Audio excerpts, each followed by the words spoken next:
an outsider. I went to medical school at Penn. I went to Wharton Business School. I loved the fact that I could become student body president and change what we were learning. Like, for example, the importance of nutrition or exercise, prevention, ideas that changed how we could practice medicine. But there were a lot of people who didn't want to change medicine. They wanted it to stay the same. So when you're an outsider, you got to fight for what's right. And I started doing it. And I did it through the student government, but I started doing it by inventing little catheters so we could fix heart valves without surgery. They now are used around the world, and they reduce the chance of you dying by 50% at half the cost. Is that a good thing? It took me over 15 years to get these approved by the government because of rules and regulations and levies and all kinds of barriers created by people with power over the system that we could do better than if we just organized it. And this is the part that was shocking. If you don't fight for what's yours, you won't get it. And I began taking on big pharma, taking on big tech, going to war with big agrochemical companies, taking on the US government, and I've got the scars to prove it. I can't be bought. But if you don't do that, then you're not going to be able to defend your patient or your viewer or your voter. Speaking of viewers, I started making the show because it was important to tell this story in ways that people really got. And it was the #1 health show in the world for 13 years until I had to give it up to run for this office. And I'm proud I made that move, but the reason that we fought hard, the reason that we cannot be bought, is we knew what was really important in life. We've talked a little bit before me about faith and family and food, by the way, and when you're at it, fun. But those are the things that have defined America. And I look around and I don't see it anymore. And I gotta say, the only thing Joe Biden has built back better is the Republican Party, is us.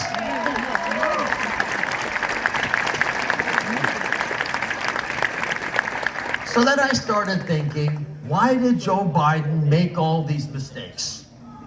And I'll tell you what my diagnosis is. He has given up on the ingenuity of the American people. He doesn't believe in the grit that's represented right here. He doesn't really believe that we're as innovative and as hardworking as I know we are, especially having campaigned across the state through most all of the counties for the last 8 months. And when you give up on our grit and our ingenuity and our innovation, it means Joe Biden gave up on America and America's future. And that we have to change. Now, go ahead, because that's going to happen next. So let's talk about what specifically John Fetterman has been arguing. I'm not going to speak in high levels, very specifically. John Fetterman has argued for trillions more of reckless spending in Washington that would cause even more inflation. I want less of that mindless spending. I don't want to throw money at problems. I want to fix the problems. John Fetterman doesn't believe in energy being harvested out of the ground here beneath our feet in Pennsylvania. He thinks it's all bad. He's bought into the ideology that unless it's a Green New Deal offering, he's not going to support it.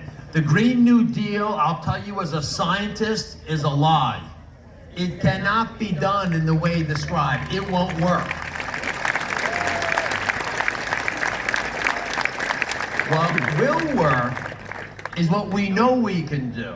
Take our clean natural gas, get that natural gas used across this beautiful country.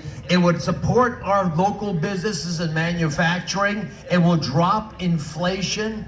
It will significantly enhance our energy independence, in fact, dominance, and we can help our allies overseas. That's smart. But John Fetterman's not going to go down that path because their religious zealotry tells them no. even though natural gas is considered green in many parts of the world. John Fetterman, he doesn't believe in law enforcement. He doesn't believe that what's happening in Philadelphia and Pittsburgh is a problem. He believes 1/3 of all prisoners should be released from our state penitentiaries because he doesn't think that's a problem. Well, I'll tell you, if you live near Philadelphia or Pittsburgh or Allentown or Wilkes-Barre, Scranton, it's a problem. And we don't have the safe city streets that we deserve. He believes in sanctuary cities. He believes in socialized medicine when you abolish private health care. He believes that the teachers union that's endorsed him is the main way that we should make decisions in our schools, not the values of you, the parents, not the importance of getting the kids educated. I'm not for any of that. All of that's fixable, but only if we have the right people in Washington. So you might think now, what is it that drives John Fetterman to have all these radical left ideas? Because he's not like Joe Biden, he's to the left. He's pulling Biden to the left. Here's why he believes these things. John Fetterman's never worked in the private sector in any meaningful way. So he doesn't understand what it's like to sign the front of a check, or to be responsible for making the company run day in and day out. The answers are always coming from government.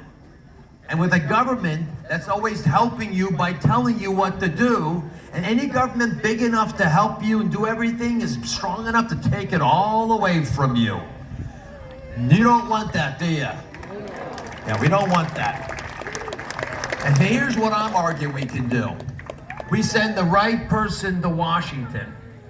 We understand the deep-seated pathology here, that the far-left liberals, and this is not about the Democratic Party, this is about the far-left side of it, has taken us in a direction where there is no agenda for prosperity. They're not taking us anywhere.